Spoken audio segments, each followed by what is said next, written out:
ipakita ang atong panagsadya and panaghiusa sa gihimong kasaulugan ni Giovanni and Erica.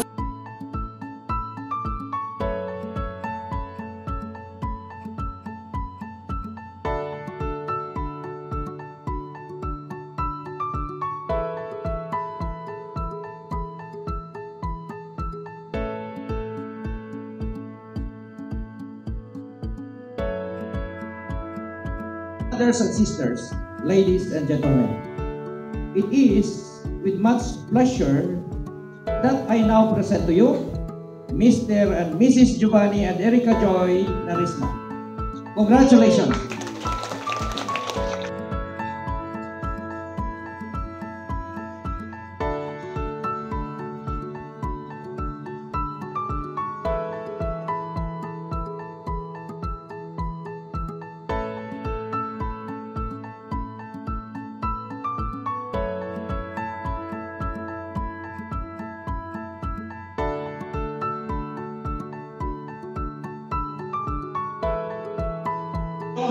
Of the authority vested upon me by the Church and by the Republic of the Philippines, I now pronounce you husband and wife in the name of the Father and of the Son and of the Holy Spirit.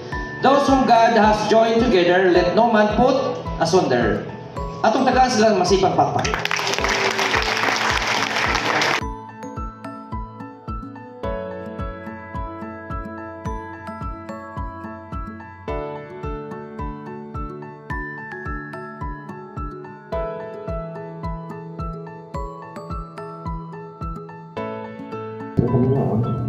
Kaniadto sa wa pa sila maminyo kamon magbuo sa ilang mga dibdib kinahuli karon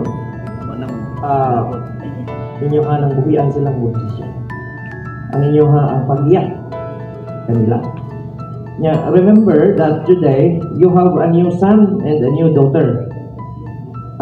You are to assist them in times that they need you without expecting something in return. Bisan pa man ani nga wedding, salamat kaayo sa inyong pagsuporta. Salamat sa pinaka-importante sa tanan, salamat sa pagtudlo sa pulong sa Ginoo na diri ka nako. Di mag-uol kay nara ko sa maayong kamot.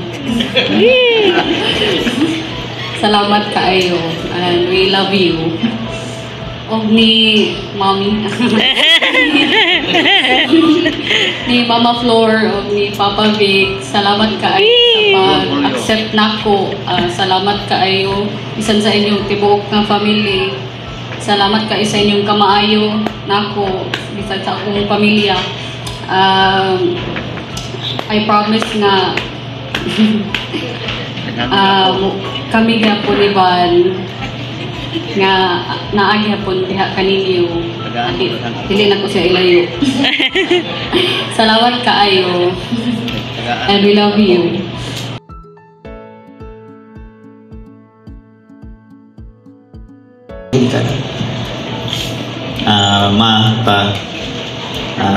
Thank you sa tanan sa pagpangga, atiman o pagsuporta sukat pa sa una, pagbata pa ko hantod sa karon nga naabot na naminyo nako. Thank you sa tanan sa especially sa pagsuporta o pag-accept ng Joy sa atong pamilya bisan pa man sa kuya pa may hantod karon nga maminyo na. Thank you nga i-accept ninyo bisan despite sa lahi-lahi nga religion sa pamilya, gisuportahan ko ninyo. So, Papa Romy o Mama RC. Thank you sa pagpadako, pagsuporta, pagpangga sa akong asawa sa panahon nga wala pa ko sa iyong kinabuhi. Hantod pa man karon nga naanak ko. Same sa akong ingon sa akong boss, kung unsa ninyo sa pagpangga si Joy sa pagsuporta o pagrespeto, the same level of treatment akong panagamutan nga akong ihatag sa inyong anak. Mao na to tanan.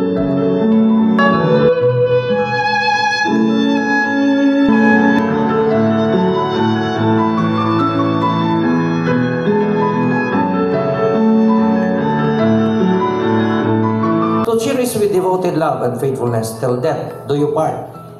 I do. Do you, Erica, take Giovanni to be your husband, to have and to hold from this day forward, for better, for worse, for richer, for poorer, in sickness and in health, to cherish with devoted love and faithfulness till death do you part? I do.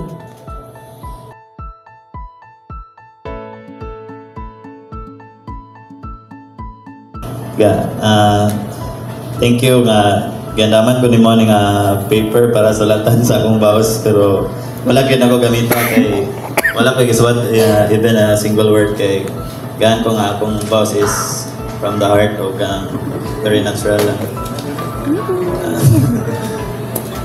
12 years ago nag-ilata tungod kay classmate sa Baiso. Then 10 years ago nanguyab ko. And 9 years ago today, official nga uyab na ta. And karon atubangan sa atong mga pamilya, sa atong mga amigo, especially atong parents. Akong gi-promise nimo nga kung unsa ka pangga nila, gyud sa pagpangga nila, gyud sa pagigugma nila, sa taman sa akong makaya, akong ihatag ang gugma o respect o suporta nila same level para nimo o para sa atong anak ko. Happy anniversary, Tangga. I love you.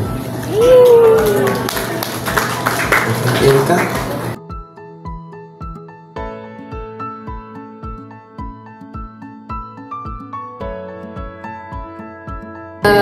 Na ako'y giandam from the heart kaya po ni.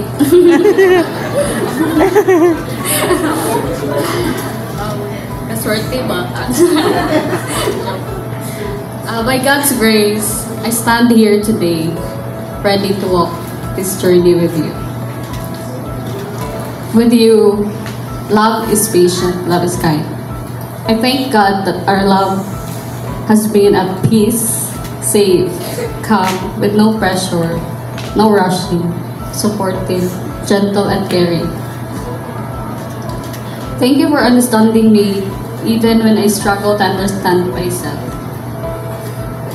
Thank you sa paghatod na ko sa Dawis for almost 7 years. From Tagbilaran to Dawis and from Dawis to Perlia. Thank you for being consistent. Thank you for making my tough days easier just by being there. I thank God for giving me a man like you.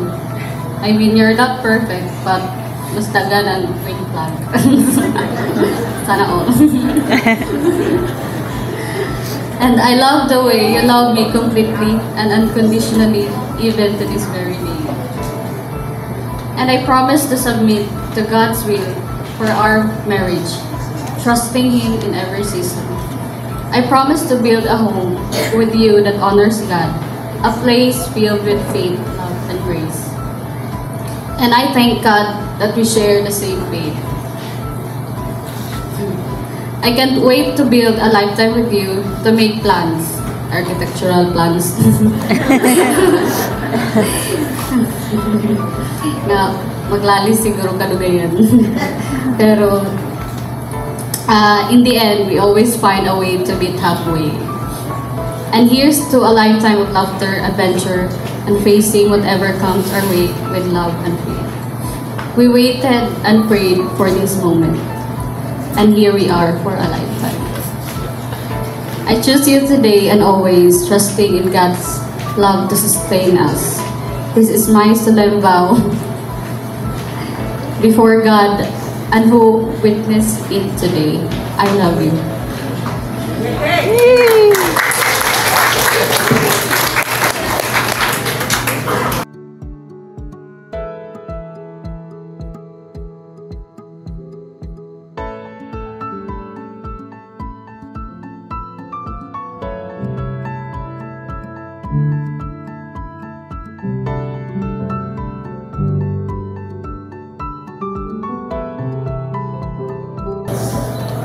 The ring, like the circle, is a reminder of perfection and endurance of the bride and groom's commitment and love for each other. The ring also symbolizes the love, that love never fails and love never tarnishes. Sumapas gingos sa mga karaan nga ang ilang kuno kami nyoon, ang ilang asawa, mura na lang kuno ilang inahan. Ang ilang bana, mura na lang sa kuno ilang anak nga kamagwang ang badlungon. Hinaot nga kining singsing magpahinumdom ninyong luha nga ang gugma nga inyong gibuhian rong adlaw sa tubangan aning mga tawo nga dinhi usa ka klaseng paghigugma nga walay paglubad o walay lubad-lubad. Okay,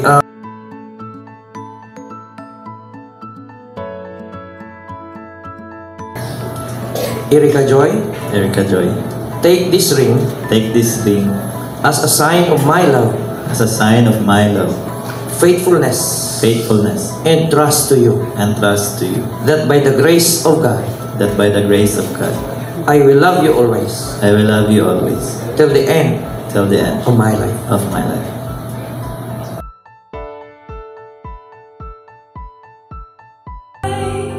Best times you're mine, anomaly,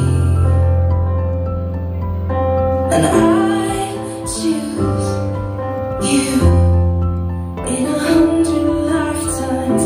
I choose you in 100 worlds. I'd find you for the rest of my life with all that I have. I do, and I will. When the sky is falling, I promise you I'm all in, no turning back. And every day, every moment, every breath you take. This time, ladies and gentlemen, sa White Paglangan, it is my honor to introduce to you in the 1st of March 2025 officially as husband and wife. Let's all welcome Mr. and Mrs. Giovanni and